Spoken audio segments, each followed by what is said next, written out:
Welcome to the Deep Dive. Today, we are immersing ourselves in what feels like an often overlooked gem from the early Beatles catalog. It's All I've Got to Do, recorded back in 1963 for the With the Beatles album.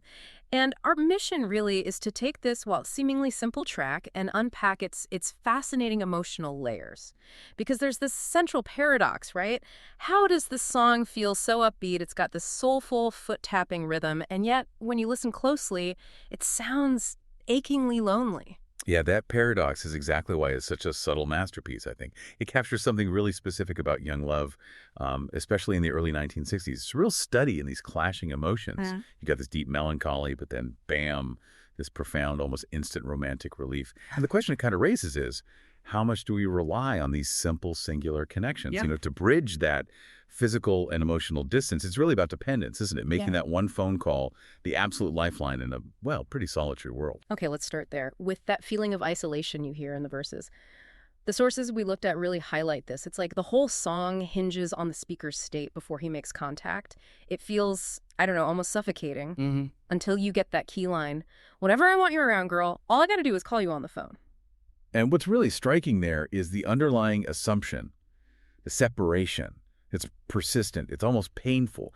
The song never suggests she's physically close. Not at all. It lives entirely in that space of yearning. So the whole relationship feels mediated, by the phone, by technology, and just the hope she'll actually answer. Right, and you can really hear that vulnerability in Lennon's voice, can't you? In the verses, it's not exactly joyful. There's this noticeable sense of yearning, almost a weariness there. How does the music itself build that sadness without being too, over the top? Well, it's kind of woven right into the chords, actually. The melody lines often move downwards, descending lines, especially with those minor key touches in the verses. Yeah. Musically, it almost sounds like a sigh, or maybe like a really private, heavy confession he's making. Yeah. And this tension in the music, it makes the speaker feel like he's perpetually just on the edge of despair, held together only by that technological thread, that phone line. And if we put that into the context of the time, the early 60s, that sadness kind of makes more sense too. Oh, absolutely. I mean, think about the constraints on how a young man could express emotion back then. Masculine norms didn't really encourage big, overt displays of neediness or deep feeling. Right, stiff upper lip and all that. Exactly. So he can't just, wail about how lonely he is.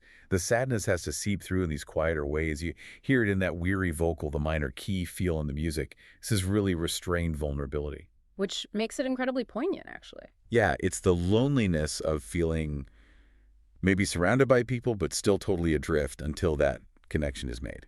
Okay, so that makes the shift into the chorus even more dramatic, because that's where everything just flips, isn't it? The melody suddenly surges. It becomes this pure expression of, romantic euphoria. Yeah. It's instant. Yeah, like flipping a switch. Like darkness to light, yeah. It really is the sound of instant emotional gratification. Yeah. That simple, almost mechanical act, picking up the phone, gets immediately rewarded. And the reward is that ultimate reassurance, which is the absolute core of the song. And I can hear you say that you belong to me. That one line, that promise heard over the phone, it just dissolves all the doubt and the loneliness from the verses.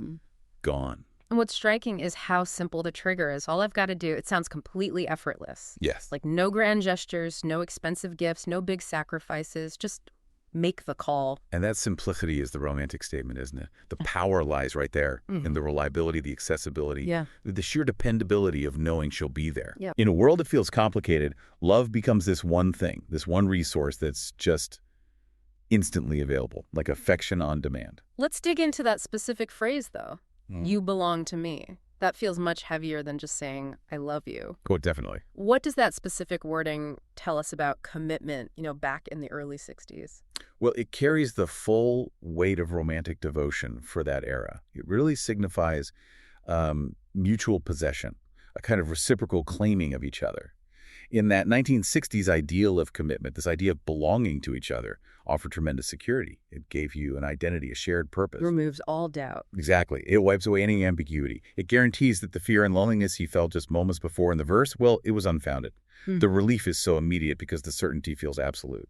Okay, so we have the verses expressing this despair and the chorus commitment acting as the cure.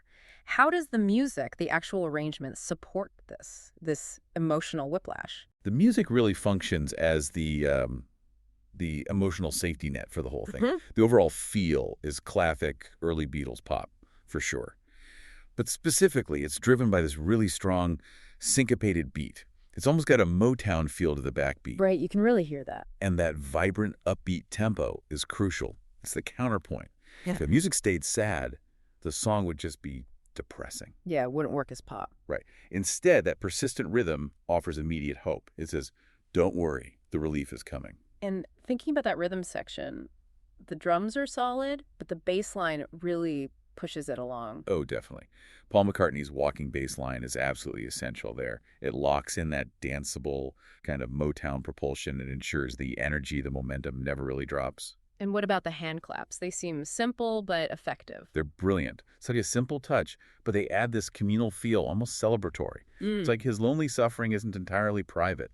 It transforms it into something shared, something that, crucially, has a known cure just around the corner. The next call is always possible. And the harmonies, too, especially in the chorus, they must play a role in reinforcing that security. A huge role. They create this powerful sonic embrace.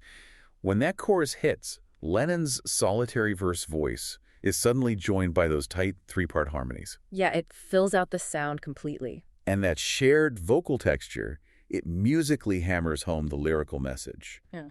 You're not alone anymore. The voices blend, creating this kind of security blanket, suggesting the commitment is solid, it's robust, it's, well, permanent. Okay, let's pivot slightly and talk about the phone call itself, specifically in 1963. Because today, calling someone is nothing. But back then, confidently making a call like that actually said quite a lot about the relationship, didn't it? Oh, absolutely.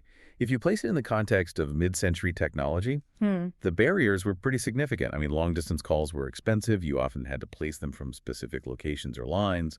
And crucially, many homes, especially in cities and suburbs, were on what they called a party line.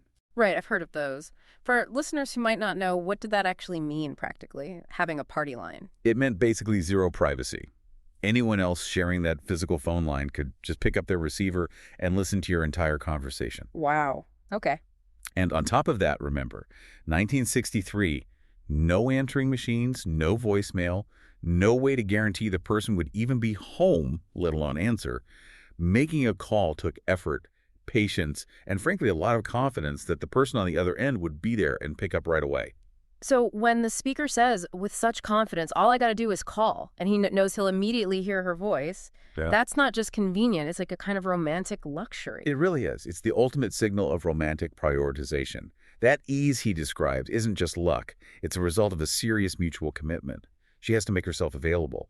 Their connection is clearly prioritized over the cost, the technological hassle, the lack of privacy. So the song subtly takes this everyday kind of mundane domestic act, making a phone call, and elevates it, makes it essential, life-affirming.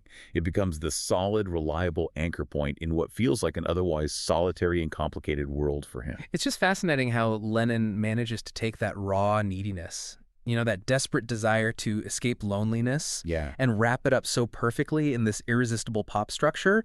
He basically validates that emotional vulnerability while making sure the song is still undeniably catchy, vibrant pop music. He kind of gives the young man of that era permission, doesn't he? Permission to express that profound need. As long as it's dressed up in a beat you can dance to. He can't exactly fall apart in public, maybe, but he can sing this confession that without hearing her voice, confirming that connection, he's basically lost. That really sums up the layers perfectly. All I've got to do, it's a real triumph of emotional complexity. It turns deep loneliness into this feeling of absolute belonging, all packaged in deceptively simple pop. And I think the key takeaway really is the suggestion that the truest, maybe the most valuable kind of love is the one that's just consistently, instantly available, reliable, prioritizing that connection even when you're physically apart. Yeah, the genius, maybe, is making something small and domestic, that reliable phone call, feel absolutely monumental, life-saving even.